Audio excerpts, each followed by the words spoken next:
রায়গঞ্জ জেলা আদালতে গড়ে উঠেছে মেডিকেল ইউনিট। বুধবার এই মেডিকেল ইউনিটের উদ্বোধন করেন জেলা বিচারক পার্থপ্রতিম চক্রবর্তী। জেলা বিচারক ছাড়াও উপস্থিত ছিলেন বিশিষ্ট মানুষজন।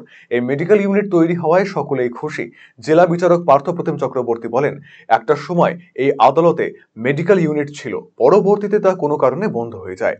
এরপর নতুন করে এই আদালতে মেডিকেল ইউনিট তৈরির জন্য উদ্যোগ নেওয়া হয়। সকলে মিলিতভাবে আলোচনা করে পরিকল্পনা করে এই ইউনিটকে বাস্তব রূপ দেওয়া সম্ভব হয়েছে।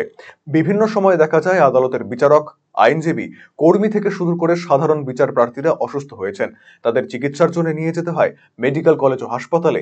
এখানে মেডিকেল ইউনিট তৈরি হওয়ায় এক্ষেত্রে অনেকটা সুবিধা হবে। নির্দিষ্ট সময় এখানে চিকিৎসকেরা পরিষেবা দেবেন। আজকে আমরা এখানে একটা মেডিকেল ইউনিট ওপেন করলাম। এই মেডিকেল ইউনিট ওপেন করার আমাদের একটা ইচ্ছে অনেকদিন ধরেই ছিল রায়গঞ্জ কোর্টের। আমাদের রায়গঞ্জ কোর্টের সঙ্গে যারা আমরা যুক্ত, বিচার মণ্ডলী, জাজেসরা এবং এখানের স্টাফ, কর্মীবৃন্দ এবং হচ্ছে গিয়ে অ্যাডভোকেটস, আমরা সবাইকে নিয়ে একটা প্ল্যান ফ্লোট করি।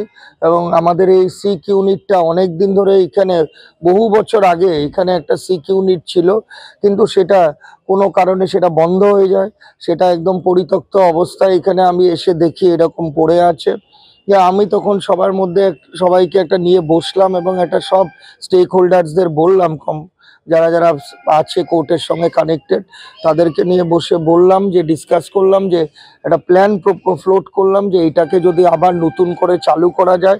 সবচেয়ে উচ্চতম আদালত অনারেবল সুপ্রিম কোর্ট যখন 2023 সালে একটি জাজমেন্ট দিল, এবং 2023 সালের ওই জাজমেন্টে সুপ্রিম কোর্ট বলেছিল যে প্রত্যেকটা কোর্টে যেখানে যেখানে বিচার করা হয়, সে প্রত্যেকটা কোর্ট প্রিমাইসেসে সারা ভারতবর্ষে একটা কম্পোজিট সিক ইউনিট থাকতে হবে।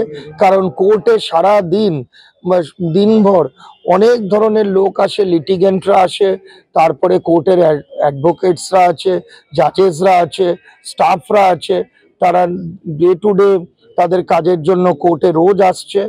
এবং সেই সময় দেখা গেছে, অনেক সময় দেখা গেছে আমাদের রায়গঞ্জে এরকম কিছু ঘটনা ঘটেছে, যে হঠাৎ করে একটা ইনক্লিমেন্ট ওয়েদারে লিটিগেন্টরা এসছে দূর দূরান্ত গ্রাম থেকে, তারা এমন অসুস্থ হয়ে গেছে, তাদেরকে এইখানে আমরা খুব একটা ক্রিটিক্যাল কন্ডিশনে তাদেরকে আমাদেরকে রায়গঞ্জ হসপিটালে পাঠাতে হয়েছে, এবং মানে খুব সিরিয়াস কন্ডিশনে।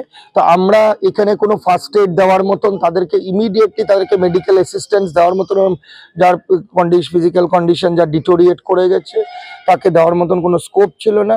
তো সেই জিনিসটা আমাকে খুব ভাবিয়ে তুললো, এবং আমি দু একটি ঘটনা নিজের চাক্ষুষও দেখেছি।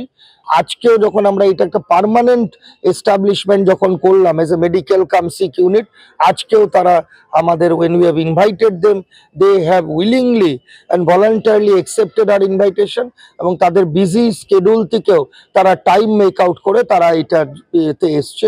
I convey my thanks to all the dignitaries, including the doctors, who have come here to take part in this august occasion।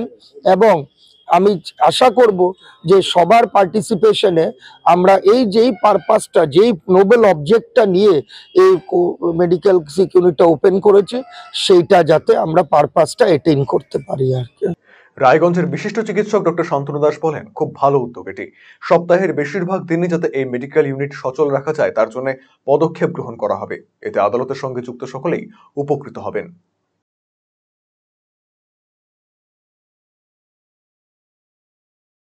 প্রথমত আমাদের ডিস্ট্রিক্ট জাজকে আমাদের অসংখ্য ধন্যবাদ জেলাবাসী হিসাবে, যে কোর্টে একটা সিক ইউনিট এত সুন্দর ভাবে করা সম্ভব হয়েছে, আগে আমরা ভাবতে পারিনি।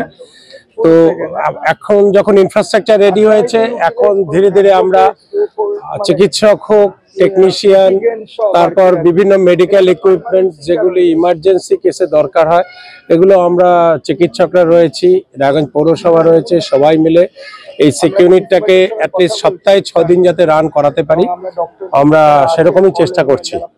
তো